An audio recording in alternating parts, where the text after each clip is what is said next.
Olá pessoal, vamos dar sequência à nossa aula de português instrumental. No vídeo anterior nós vimos a importância da leitura, o quanto é importante adquirir o hábito de ler para construirmos bons elementos numa produção escrita. Agora nós veremos 5 dicas para a interpretação de texto. Geralmente quem tem o hábito de ler consegue fazer uma interpretação textual sem problemas. Dicas de interpretação de texto. Primeira dica, identificar os conceitos. É importante identificar dentro do texto quais são os conceitos apresentados em cada parágrafo, porque cada parágrafo vai trazer um conceito diferente. Identificar o objetivo do autor. Isso é importantíssimo, para a gente conseguir identificar o que é que aquele autor ele quis passar através daquele texto. Analisar a linguagem utilizada. Muito interessante quando nós conseguimos analisar a linguagem que é trazida naquele texto.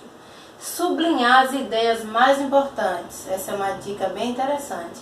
A cada parágrafo geralmente apresenta uma ideia importante. Então, se a gente consegue sublinhar para depois reler essas ideias, facilita muito mais uma compreensão.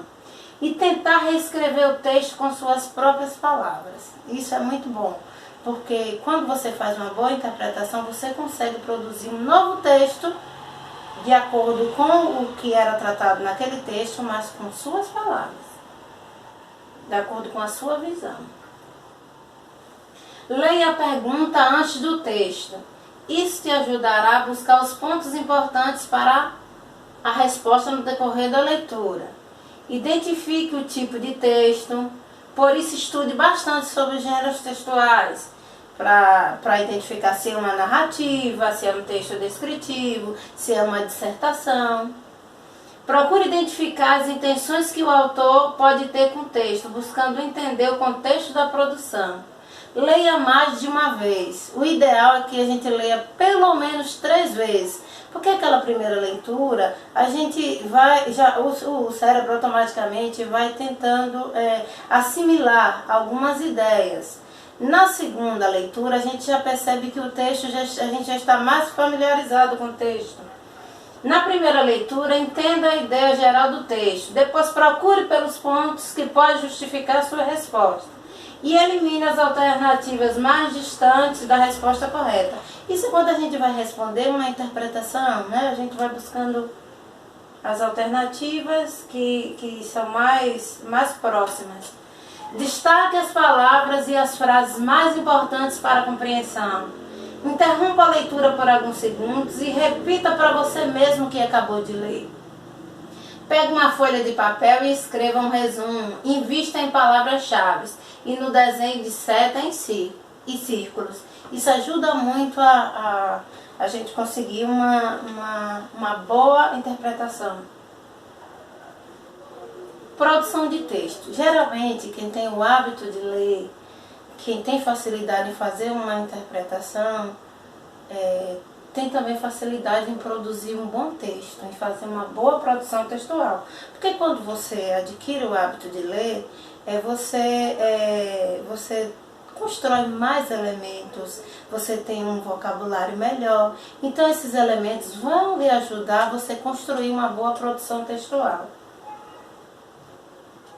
Nós temos aqui a produção de texto. Toda produção de texto, ela precisa ter o início, o meio e o fim, que é o que costumamos chamar de introdução, desenvolvimento e conclusão. No início, geralmente, quando, onde e quem. No meio do texto, o que aconteceu. E no final, a gente vai concluir, a gente vai dizer como é que terminou.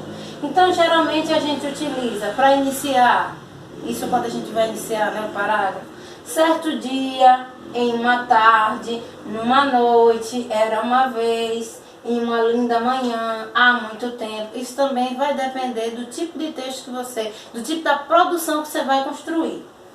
Sempre utilizamos para dar sequência, em seguida, de repente, antes de, depois de, nesse momento, a partir daí, então, após isso. E ao final nós concluímos, nós vamos dizer como é que terminou, como é que foi o desfecho final. Foi então, por fim, enfim, portanto, por isso, assim, finalmente. Essas são as palavras, os termos que a gente costuma usar para iniciar, para desenvolver e para finalizar uma boa produção de texto.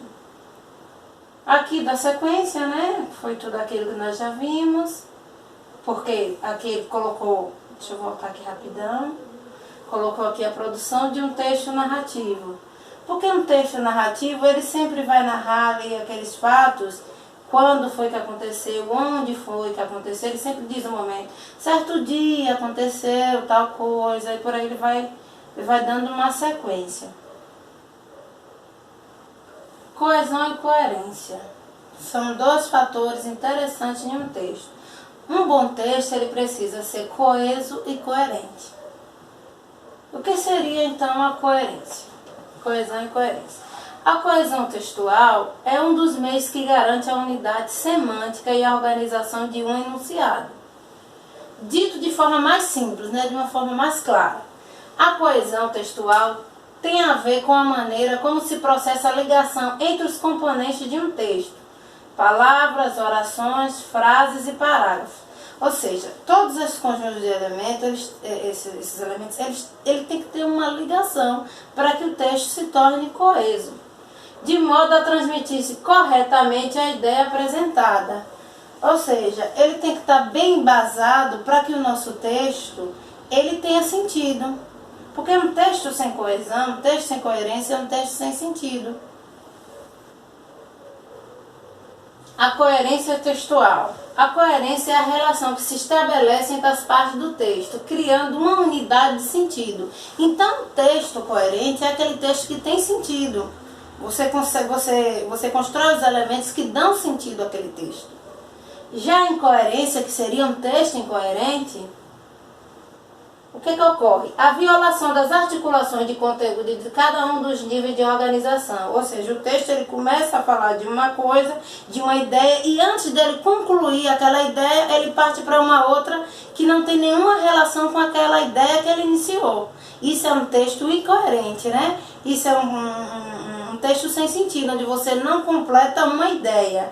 Então o texto fica sem coesão e sem coerência. Um texto coeso é aquele que os elementos entre si se completam para dar um sentido coerente ao texto.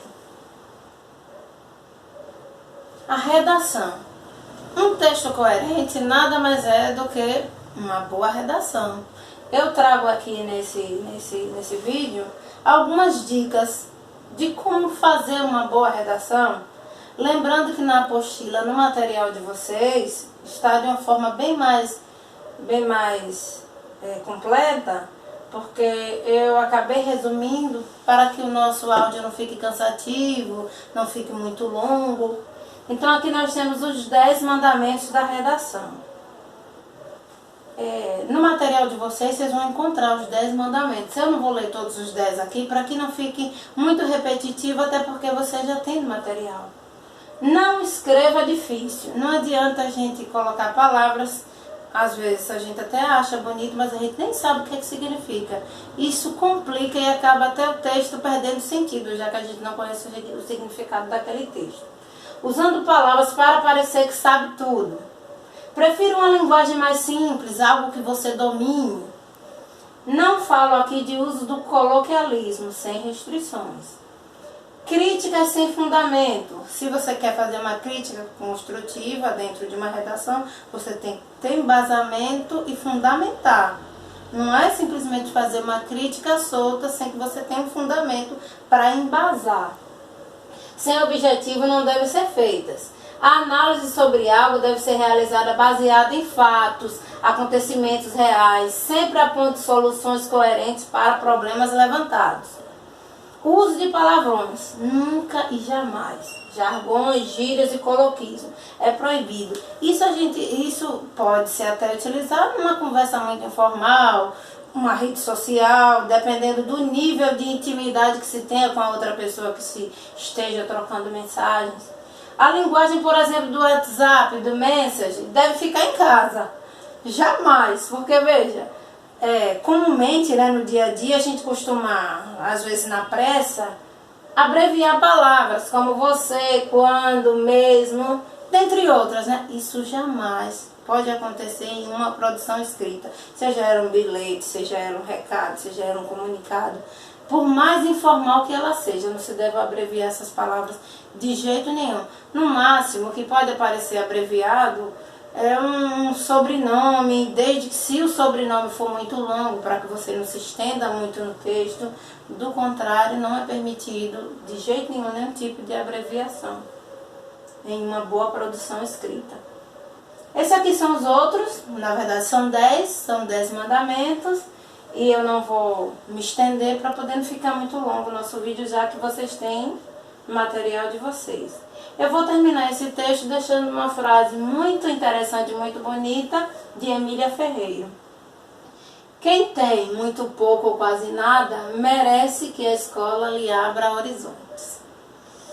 Então, até o próximo vídeo.